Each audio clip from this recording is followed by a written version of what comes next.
The power of the Supreme Court of India to decide disputes between center and the state falls under which jurisdiction? यहाँ पर 4 options दिए गए हैं और सभी ऑप्शंस में jurisdiction शब्द कॉमन है।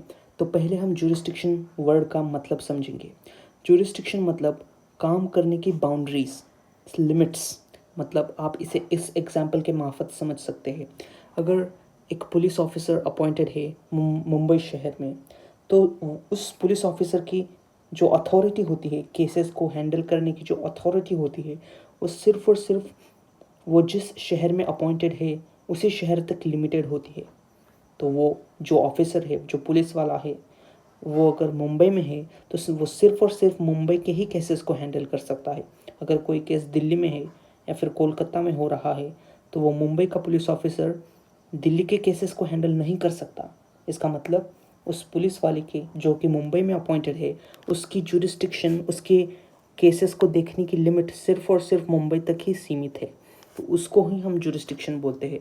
ठीक उसी तरह जब कोर्ट्स के काम करने में जब लिमिटेशंस होती है, सिर्फ इसी दायरे में अगर कोर्ट्स काम करेंगे तो उसको ही हम जुरिस्डिक्शन बोलते हैं। तो यहाँ पर 4 प्रकार दिए गए हैं जुरिस्डिक्शन के। इसे हम एक एक करते समझते हैं, एक एक करते हुए समझेंगे। चलिए, एडवाइजरी जुरिस्डिक्शन। एडवाइस मतलब सलाह मशवरा करना, सलाह मांगना। तो अगर किसी कोर्ट से सलाह मांगी जाती है तो उसे एडवाइजरी जुरिस्डिक्शन बोलते हैं। अगर सुप्रीम कोर्ट से एडवाइस मांगी जा रही है तो उसे हम advisory jurisdiction of the supreme court कहेंगे। जैसे कि अगर president of India, government of India president के रिकमेंडेशन पर सुप्रीम कोर्ट से पूछती है कि एक स्पेसिफिक टाइप ऑफ बिल या फिर specific type of law is good और नॉट, ये अगर गवर्नमेंट ऑफ इंडिया को पूछना है सुप्रीम कोर्ट से, तो वो सुप्रीम कोर्ट से एडवाइस मांगेंगी कि देखिए हमने ये लॉ बनाया है, आपको ये सही लगता है या फिर गलत लगता है, आप इस पर अपनी एडवाइस दे सकते हैं हमें। ऐसा गवर्नमेंट अगर पूछती है सुप्रीम कोर्ट से, तो सुप्रीम कोर्ट जिस दायरे में रहकर काम करेगी उसे हम एडवाइजरी जुरिस्डिक्शन बोलेंगे। और सुप्रीम कोर्ट जो भी डिसीजन देगी वो गवर्नमेंट के ऊपर बाइंडिंग नहीं होता।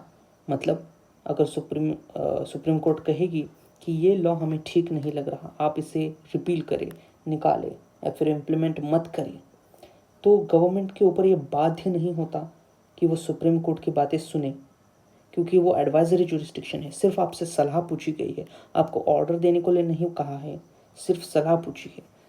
तो ये होता है एडवाइजरी जुरिस्डिक्शन। और एपेलेट जुरिस्डिक्शन। एपेलेट मतलब देखिए, इंडिया में कोर्ट्स हायरार्किकली अरेंज्ड होती है। मतलब एक कोर्ट के नीचे और एक सबऑर्डिनेट कोर्ट होता है, सबऑर्डिनेट कोर्ट्स होते हैं, और उस सबऑर्डिनेट कोर्ट के नीचे और कई छोटे छोटे सबऑर्डिनेट कोर्ट्स होते हैं। मतलब देखिए, हर एक डिस्ट्रिक्ट में कोर्ट्स होते हैं। उन कोर्ट्स की जो जुरिस्डिक्शन होती है, जो वर्क करने की बाउंड्रीज होती है, सिर्फ उस डिस्ट्रिक्ट तक ही सीमित होती है। लेकिन अगर इससे भी अगर ऊपर का कोर्ट देखें तो डिस्ट्रिक्ट कोर्ट से ऊपर आता है हाई कोर्ट्स, जिसकी जुरिस्डिक्शन पूरे स्टेट में होती है। पूरे स्टेट में अगर किसी भी राज्य में किसी भी जिले से, किसी भी डिस्ट्रिक्ट से केसेस वो हाई कोर्ट ले सकती है। तो हाई कोर्ट का जुरिस्डिक्शन डिस्ट्रिक्ट कोर्ट से भी ज़्यादा होती है। मतलब डिस्ट्रिक्ट कोर्ट से अबव होती है हाई कोर्ट। राज्य में किसी भी डिस्ट्रिक्ट से वो केसेस ले सकती है। और हाई कोर्ट से भी ऊपर होता है सुप्रीम कोर्ट, जो कि ऑल ओवर इंडिया में से कोई भी केसेस उठा सकती है, कोई भी केसेस में इंटरफियर कर सकती है, कोई भी केसेस टेकअप कर सकती है, हैंडल कर सकती है। Supreme court which is the highest court in India. तो इस तरह हायरार्किकली अरेंज्ड होती है। और अगर कोई केस पहले निचले वाले कोर्ट में आ जाता है, अगर कोई केस निचले वाले कोर्ट में चल रहा है, लेकिन वहाँ में जो रिज़ल्ट आया उस नीचे वाले कोर्ट में, जैसे कि अगर हाई कोर्ट में कोई केस गया, लेकिन उस केस में जो भी रिज़ल्ट आया, जो भी वर्डिक्ट आया, उस वर्डिक्ट से अगर सामने वाली पार्टी सेटिस्फाइड नहीं है तो वो सुप्रीम कोर्ट में जाएगी। तो वो जब सुप्रीम कोर्ट में जाएगी तो वो केस पहले सुप्रीम कोर्ट में नहीं आया था, वो पहले हाई कोर्ट में आया था। मतलब सुप्रीम कोर्ट के जो सबऑर्डिनेट कोर्ट है, जो सुप्रीम कोर्ट के निचले वाले कोर्ट है, उस निचले वाले कोर्ट में, उस निचले वाले हाई कोर्ट में पहले गया था। तो पहले वो हाई कोर्ट में गया था और हाई कोर्ट के बाद अब वो सुप्रीम कोर्ट में आ रहा है। तो ये जो बाद में सेकंड टाइम जो केस आते हैं उन्हें हम एपेलेट ज्यूरिसडिक्शन बोलते हैं। मतलब केस पहले निचले वाले कोर्ट्स में आया था और अब डिसीजन को वापस रिकंसिडर करने के लिए वो हायर कोर्ट में आया है। तो वो जो हायर कोर्ट में सेकंड टाइम केस कोई जाता है तो उसे हम एपेलेट ज्यूरिसडिक्शन बोलते हैं। मतलब रिकंसिडर करने के लिए हायर कोर्ट्स में अगर कोई केस आता है सेकंड टाइम तो उसे हम एपेलेट ज्यूरिसडिक्शन बोलेंगे। Now third is original jurisdiction. Original jurisdiction ठीक एपेलेट ज्यूरिसडिक्शन के अपोजिट। मतलब फर्स्ट टाइम सुप्रीम कोर्ट में अगर कोई केस आया, डायरेक्ट सुप्रीम कोर्ट में आया, पहले ऐसा नहीं कि पहले डिस्ट्रिक्ट कोर्ट में आया, उसके बाद हाई कोर्ट में आया और उसके बाद रिकंसिडर करने के लिए सुप्रीम कोर्ट में आया, इसके ऐसा नहीं है। वो ओरिजिनल ज्यूरिसडिक्शन ऐसा नहीं है। ओरिजिनल ज्यूरिसडिक्शन मतलब डायरेक्ट सुप्रीम कोर्ट में ही पहले आया मामला।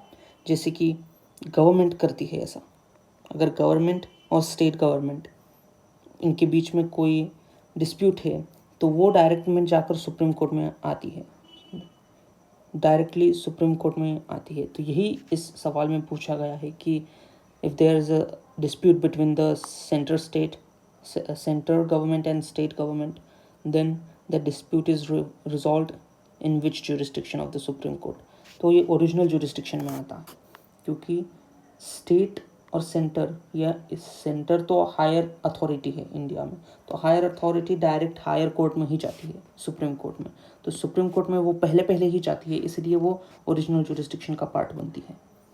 और इस fourth, so that's why the third option is the correct answer to this question. Now fourth is the constitutional jurisdiction. Constitutional jurisdiction मतलब वो केसेस, जिन केसेस को सॉल्व करने के लिए सुप्रीम कोर्ट को या फिर किसी भी कोर्ट को कॉन्स्टिट्यूशन का सहारा लेना पड़ता है।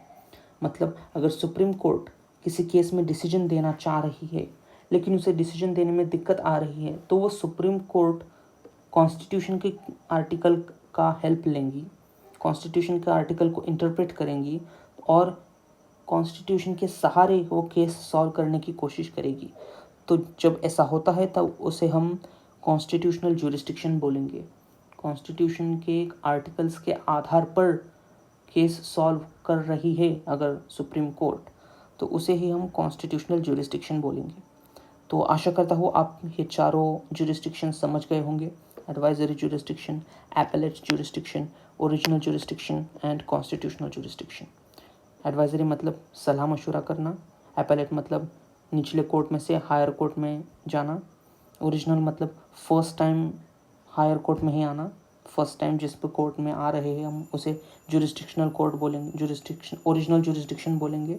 और कॉन्स्टिट्यूशनल ज्यूरिसडिक्शन मतलब कॉन्स्टिट्यूशन के आधार पर केसेस सॉल्व करना, उसे हम कॉन्स्टिट्यूशनल ज्यूरिसडिक्शन बोलेंगे।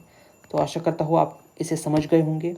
ये क्वेश्चन 1996 में पूछा गया था यूपीएससी सिविल सर्विसेज में, और शायद आप इस क्वेश्चन को, इसके एक्सप्लेनेशन को समझ गए होंगे। Thank you.